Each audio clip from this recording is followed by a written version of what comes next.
Hi, my name is Avery, and today I'll be discussing why texting and driving should be illegal in all 50 states. On the afternoon of July 21st, 2015, a terrible tragedy took place in Becker, Minnesota. Carly Bolig was behind the wheel of her pickup truck when she ran a red light at an intersection.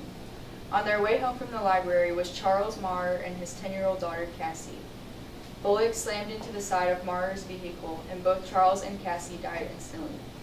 According to Minnesota State Patrol Officer Lieutenant Tiffany Schweigert, there is now clear evidence that Bolig was texting the moment the impact was made. Many of us know victims of texting and driving accidents like Charles and Cassie. Carly will have to live the rest of her life knowing that one small decision caused so much pain in the lives of others.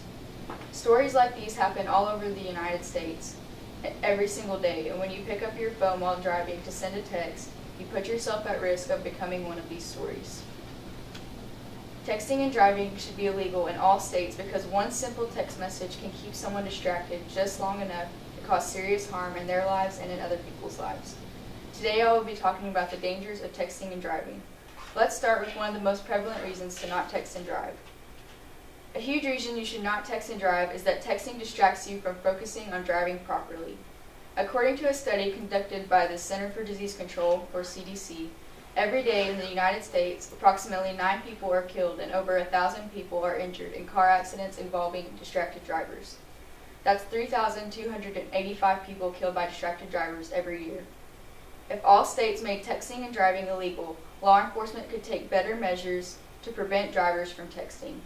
In July 2014, New Mexico joined 41 other states to completely outlaw texting and driving. This new law in New Mexico allows for primary enforcement, which allows police officers to stop and ticket a driver solely for texting behind the wheel. These measures should be taken in every state. Other states that have made texting and driving illegal, like Florida, Ohio, and Nebraska, only have secondary enforcement limits. These limits can allow officers to only pull over drivers and ticket them if they have caught them in another offense such as speeding. This is only making these drivers more dangerous and giving them more time to possibly cause harm. Let's discuss another prevailing reason to not text and drive.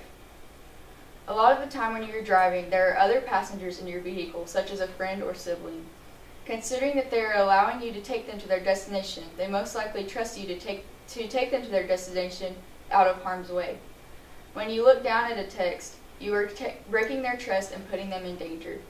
According to BuySociety.org, you put your passengers at an even more significant risk of danger when on your cell phone than if you were under the influence of alcohol.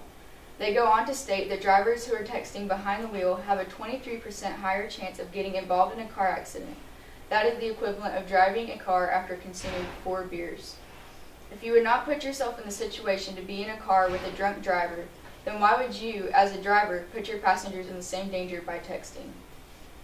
Another reason to not text and drive that is not often considered is that distracted drivers not only put their passengers in danger, but they are also taking time away from enjoying sights around them as they drive.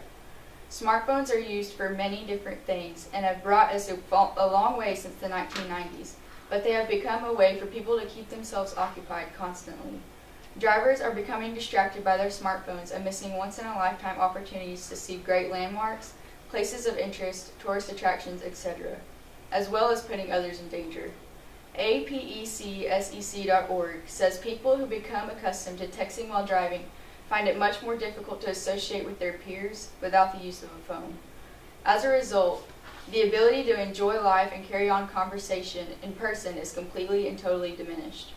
People will never be able to carry on conversations and make new friends if they cannot survive a 5-minute drive without checking their phones.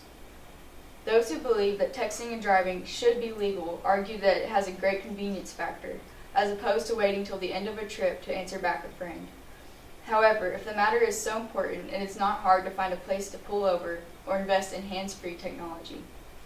Convenience for one single person could bring so many consequences for themselves and for others. In conclusion, texting and driving should be illegal in all 50 states to take a step toward preventing distracted driving accidents on U.S. highways. The next time you are about to grab your phone while driving to answer a text or email, think about Charles and Cassie, and think about how Carly will have to deal with the consequences of her actions for the rest of her life.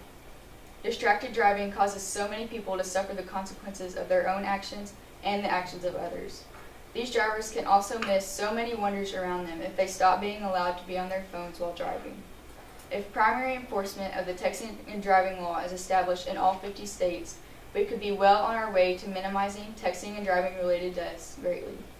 Text messages can wait. One period of 5 seconds that costs someone their life is something you can't get back.